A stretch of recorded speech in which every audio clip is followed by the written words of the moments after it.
And welcome back to Block TV. It's time for Links in the Chain, where we interview a major player in the blockchain and cryptocurrency sphere community, whatnot, and hear about their role in the ecosystem. Now today, joining us from Paris, from beautiful Paris, is David Brypto, a sales manager at the Gutenberg Technology and partner at financial services firm Maslow Capital Partners, and the founder and CEO of France's largest crypto investors club, La Circle des Coins. He's a veteran in the blockchain sphere. He created the Crypto French Club in 2017 to educate newcomers, and he's with us from Paris, as we said. And you're also, David, I gotta say, very, very young. How old are you? I'm 31, thank you. And that is still very young in this world day and age. So tell me, having done so much by the time you're 31, clearly you are truly a believer in blockchain. But why a club? Why did you think you need a club? Well, when we decided to invest into blockchain 3 years ago, we wanted to see some information, to read some tuto, and there wasn't as much information as we could find, even in French. And in France, it's really important to have that. And secondly, we were looking at real-time information on the social network, and we were amazed by the number of contents that were either affiliated or on multi-level marketing. So we needed to create a space where those information were blocked and filtered. And so we created the French Crypto Club, which is basically a space where everyone can post and speak about the news on the blockchain, the technology that is behind it, but everyone that can try to pass an affiliation post or try to add something will be blocked naturally. And this is a neutral space that never promote anything, that never gonna sponsor anything, and this neutral bias makes us speak a lot about the tech. No, that's fascinating. So actually it's kind of a social media blockchain platform without ads in French. Exactly. So there is many, but we've been one where the discussion is really techy and really goes deeper than just economic model and tokenomics. And just economy, like what? Give me an example. For example, we covered the news about the market that we can see, and we provide details about how to secure your blockchain really from a good point of view. Last week, Quadriga has had a major issue with the death of the CEO. We were doing some after sales for the people that were a little bit desperate about this situation and wanted to try to withdraw their money. We're like, you know, a squad that really work on 24/7 on what happened in the blockchain and how we can help each other. But which is the whole idea behind, you know, blockchain. One can argue. Do you feel there are differences between the blockchain ecosystem in Europe and the rest of the world, or shall I say? Because this sounds like a very, you know, commendable French effort, but very French in that respect. And do you think there's a difference between what you were doing there and, let's say, the rest of the world in the blockchain space? Let's say that as it is a decentralized movement, there is some initiatives that are different every part of the globe. And this is also really based on also the philosophy of every country. In France, we work really on the use case and on the technology, and we really dream to get rid of our administration. That could be a little bit heavy. No. I mean, and you're touching on the right point, because I have two questions about that. It's not a secret, clearly, you know, we're at the end on the heels of what we call the yellow vest revolution, so to speak, in France. That said, also, your love of blockchain, there were some bills that were proposed but were not passed in the French government vis-a-vis blockchain. Am I correct in saying that you think it's being stifled, it's being dumbed down in France? There is something about the mentality in France that are changing really fast around blockchain, and it's also because blockchain is a wide subject. You know, for example, Bitcoin and blockchain are two different subjects. Very true.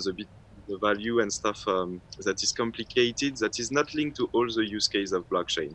So, during this yellow vest movement, where I have to say that. I'm happy that a speech in French you know, there is when people are angry, they can have a solution to speak. with everyone, and that everyone can count. And we see Bitcoin as a really rising issue. Really? There is also no secret that banks are going to have a big bad time in the next year to come in Europe. And during this moment, alternative way to store value will be seen as something really interesting. No, David, this is fascinating. I'm asking because within those demonstrations that we saw in France over the course of the last year, you know, people were even chanting "Buy Bitcoin." You know, there were some, and I think you're alluding to that, calling for the widespread adoption of cryptocurrency, so to circumvent the government. You see that really happening? That can gain an audience? Three facts to say about this. Right now, and I can tell it really because I'm concerned about that, major business school and engineering school in France are integrating blockchain lesson and blockchain course inside the academic program. It means a lot, and I'm going to personally teach like 1 or 2 programs inside HEC and EM Lyon and maybe ESSEC as well. This is important because in France, you know, when academic goes, everything follows. No, that is very, very important. I'm not stopping you to go to the second and third, but you know, that's blockchain. As you said, it's different. Do you see the people of France en masse in the next year buying Bitcoin as a form of demonstration? Yeah. And that's also how this works in French. You know, when there is a power, there is also a counter power. And we like to, you know, be always on the edge of the power and the counter power. One other thing to say about this yellow vest is that we need also to be fearful about the power of image. The image that are shared about the yellow vest are the most violent, those kind of 1 or 2 Saturday when things get bad. Right. But when you go across the France, there is a lot of peaceful movement around that, which bring in fact solidarity inside the trench of the population, and which open a French debate on the political issues that is going to be conducted during the next 6 months. And do you? No, definitely things is moving. They're moving ahead in that respect. How much regulation do you think will be imposed on cryptocurrency specifically in France over the course of the next year? And how much regulation do you think is needed? So what we've been doing last year on the regulation is first to educate our financial authorities, the IMF, which is, I have to say, really well educated and doesn't pose any problem with us. Where the things are a little bit more complicated, it's with the government and the regulations that they put in place. So there's going to be 2 main innovations next year. The first one is going to be the taxation, which is going to be eased. And the last resolution that has been passed, and that is on a course, was about validation of the ICO. It's a little bit fun because this is the end of the ICO. We just regulated it. This is the end. This is too late. But it posed one thing that was interesting. It was that it explains the accountability around tokenomics in France. And for government, it's important. We are going to make major push forward in the next year, but there is still a big need to educate everyone around what is blockchain, what could be crypto. And you know, it's the same thing as internet in 1995. True. Government tried it, they couldn't, and we made internet the space it were. So for government, there is, you know, 2 choices. Either we could accompany it and benefit from it, either we are not going to understand it, and others are going to benefit on it.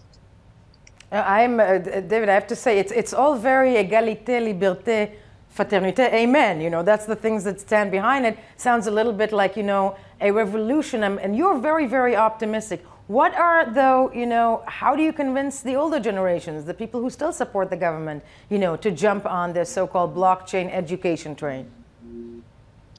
So I don't convince them actually. Convincing is not our role.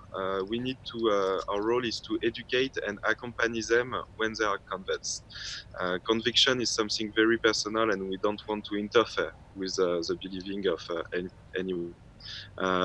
But banks are failing on this moment and those last year and will on the next year. So let's say that the general situation is playing our role of conviction, and this is the perfect way for people to embark into the blockchain. It's when they are ready to do. When when they're ready, they will come, is what you're saying. Which they're already coming. Then they're already coming. David, I want to tell you, David, joining us from Paris, from France. Thank you so much for being with us today. And of course, we'll be following through on everything that's happening. Thank you. And everything that's happening in your neck of the woods. That was it for us. And of course, we'll be right back.